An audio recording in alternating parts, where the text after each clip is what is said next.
Mga katangian ni Krishna, karagdagang paliwanag, ika-4 na bahagi. Kilalang kilala. Ang isang taong nagiging tanyag dahil sa kanyang malinis at walang kapintasan na ugali ay tinatawag na kilalang kilala. Sinasabi na ang paglaganap ng katanyagan ni Krishna ay parang liwanag ng buwan na nagpapalit ng dilim tungo sa liwanag. Sa madaling salita, kapag ang kamalayang Krishna ay naipangaral sa buong mundo, ang kadiliman ng kamangmangan at ang pagkabalisa ng material na pag-iral ay mapapalitan ng kaputian ng kadalisayan, kapayapaan at kasaganaan. Nang ang dakilang pantas na si Narada ay umaawit na mga kaluwalhatian ng Panginoon, ang bughaw na guhit sa leeg ni Panginoong Shiva ay naglaho.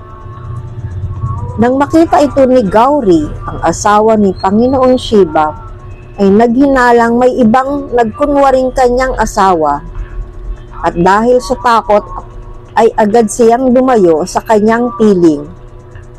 Nang marinig ang pagbigkas ng pangalan ni Krishna, nakita ni Panginoong Balaram na ang kanyang kasuotan ay naging puti, bagaman karaniwan siyang nakabihis ng kulay bughaw. At nakita ng mga dalagang pastol na ang tubig ng ilog Yamuna ay naging gatas, kaya sinimulan nila itong haluin upang gawing mantikilya. Sa madaling salita, sa paglaganap ng kamalayang Krishna o ng mga kaluwalhatian ni Krishna, ang lahat ay nagiging maputi at dalisay. Popular. Ang sinumang tao na labis na minamahal ng tao sa pangkalahatan ay tinatawag na popular.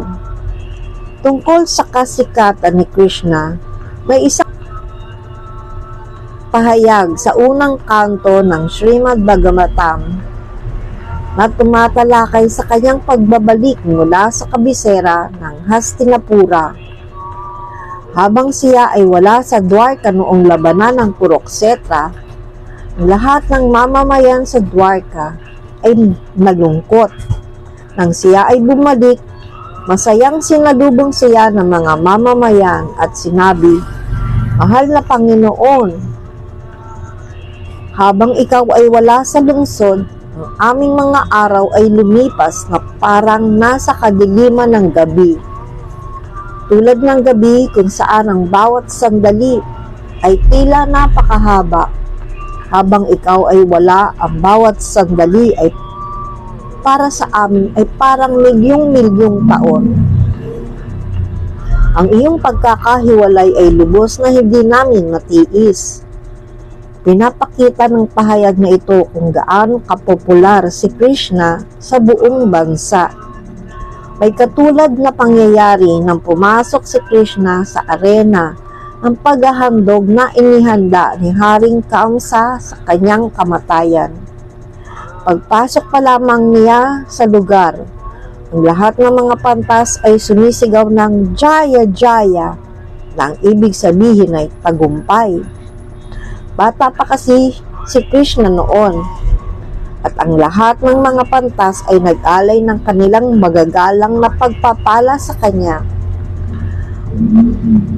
Ang mga demigod na naroroon ay nag-alay din ng magagandang panalangin kay Krishna, at ang mga kababaihan at mga dalaga sa lahat ng sulok ng arena ay nagpahayag ng kanilang kagalakan.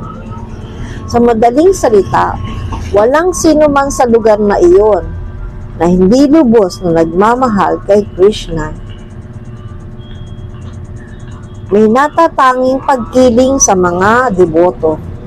Bagaman si Krishna ang kataas-taasang personalidad ng pagka-Diyos at sa makatuwid ay hindi nagtatangi kanino man, nakasaad sa Bhagavad Gita na mayroon siyang natatang pagkahumaling sa debotong sumasamba sa kanya ng may pag-ibig at pagmamahal.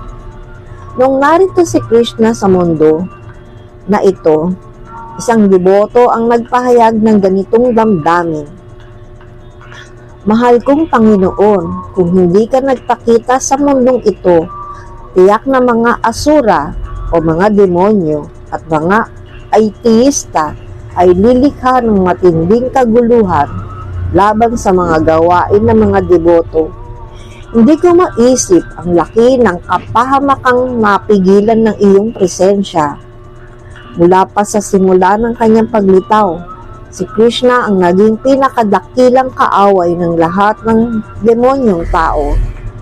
Gayunman, ang kanyang pagiging kaaway sa mga demonyo ay maihahambing din sa kanyang pakikipagkaibigan sa mga demonyo, sapagkat anumang demonyong mapatay ni Krishna ay agad nakakamit ang kaligtasan o salvation.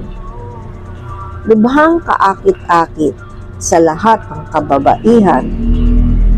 Ang sino mang may natatanging mga katangian ay agad nagiging kaakit-akit sa mga kababaihan. May isang deboto na nagsabi tungkol sa mga reyna ng Dwarka. Paano ko mailalarawan ang kaluwalhatian ng mga reyna ng Dwarka na personal na naglilingkod sa Panginoon? Napakadakila ng Panginoon na sa simpleng pagbigkas lamang ng kanyang pangalan, ang mga dakilang pantas tulad ni Narada ay nakararanas ng transcendental na kaligayahan. Ano pa kaya ang masasabi tungkol sa mga reynang iyon, na sa bawat sandali ay nakikita at personal na naglilingkod sa kanya? Si Krishna ay may 16,108 na asawa sa Dwarka, at sa bawat isa sa kanila ay naaakit sa kanya gaya ng bakal na naaakit ng magnet. May isang pahayag ng deboto, mahal kong Panginoon, ikaw ay parang magnet at ang lahat ng dalaga ng Braja ay parang bakal. Saan ka man magpunta, sila ay sumusunod gaya ng bakal na hinihila ng puwersang magnet. Haribol.